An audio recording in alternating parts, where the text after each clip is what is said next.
Alright, so we're going to try the actual stuff that this one came with for the most part. So this is going to be whatever this brand is, the Corsair one, and we got our SSD. We got the two drives here hooked up. We've got the HP video card, and everything else is just all, this power supply. I pulled the other one out. We're gonna see what it does. Okay, booting. Assuming I've hooked everything up correctly. 28, 60, 82, 5, 88, 95, 104.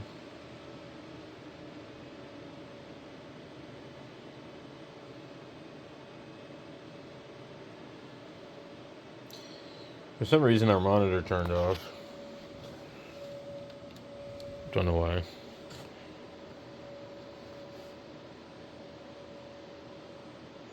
When you shut this computer down completely, it boots right away. So we let it settle for a minute. It's probably going to be about the same as the other one. Somewhere around 60. Maybe less, because it is a smaller power supply. The other one, has more headroom, I guess, but sometimes if there's not enough headroom, you're probably going to be less efficient. So, depending on how much it really needs to draw, this actually looks pretty good though, 59. Now, I don't know what it would actually start doing if I actually started doing something special, like ran like some kind of program. I'm just moving the mouse around. Now, let me see here.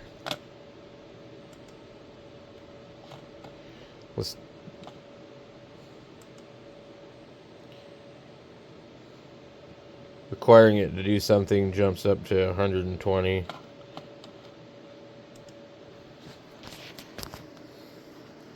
But if it's just sitting here idle, I think it's probably going to pull about 60. So there shouldn't really be too much of a difference. Let me see here. We'll pull up the internet. 154.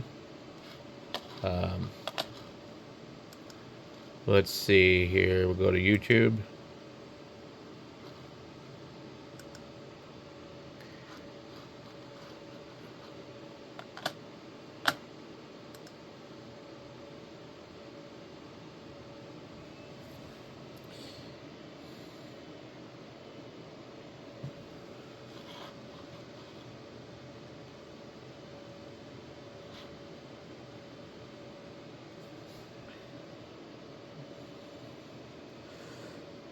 I'm not really doing anything special.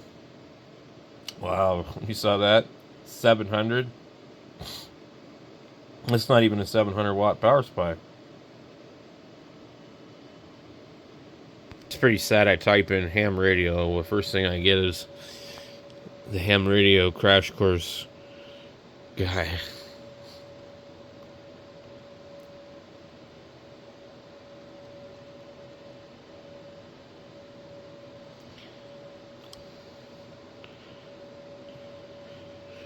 This guy's got to be raking it in on the dough. He's obviously addicted to the YouTube money.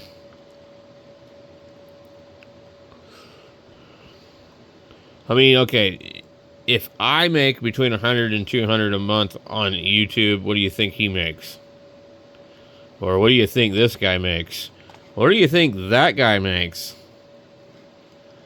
I would say they make thousands of dollars every month. That's just my guess. Best portable radio for 100 watts. We'll watch him. We'll see what it does to our thing. We don't have any sound, so...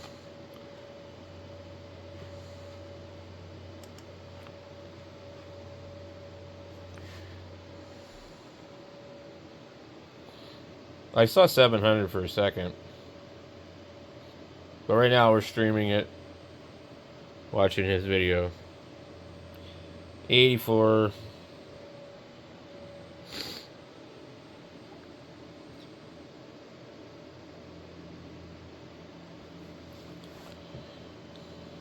On average, it seems like it's pretty happy to pull about 60 or 70 watts just watching YouTube. So it's not like a ton of intense stuff going on here.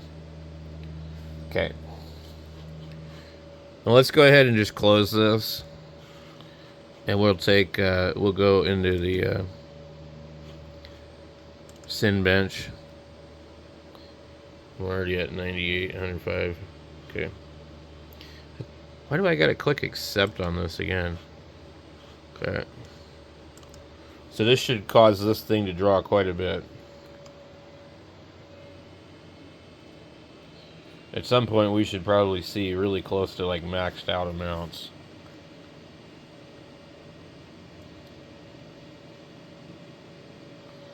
So it's doing its video test, I guess. You know, I don't know. It tests a bunch of different things.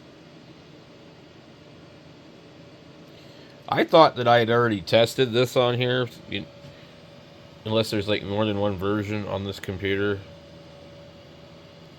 And of course, this is going to take a long time to do, and we don't really care what the benchmark is on this computer. I already know that it's pretty good. So this is the 4790, 4 cores, 8 threads.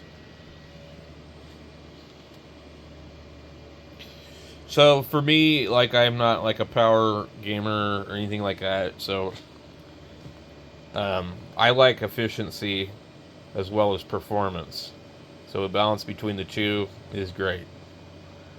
I don't want a computer running all day. If it's going to really pull power and I'm not using it, then I'll just turn it off. But if it's going to draw the equivalent of a light bulb, I don't care. I'll leave it on.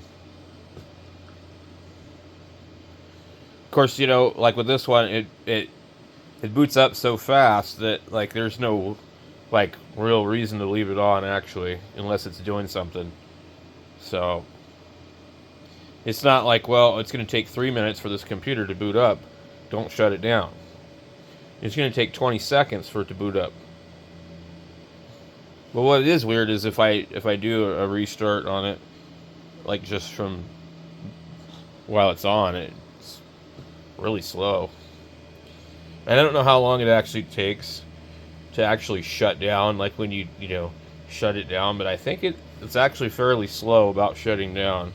So I think that's more the issue than anything with this one, but we just wanted to see what it'll pull. And here we're doing a test, and it's still only about 155 max. Alright, so it's just kind of staying right there. We can see where it's ranking us at on this. I don't know what the number is going to be, but it's going to be between 4 and 5. I don't think it'll be 6. I just don't really feel like sitting here all day waiting for this thing to get done, but obviously I'm going to have to let it finish, I guess. Alright, back down to 60. So it ranks at 4678. Not all that great for an i7, but it's okay. The other computer with the 6700 was like way above that.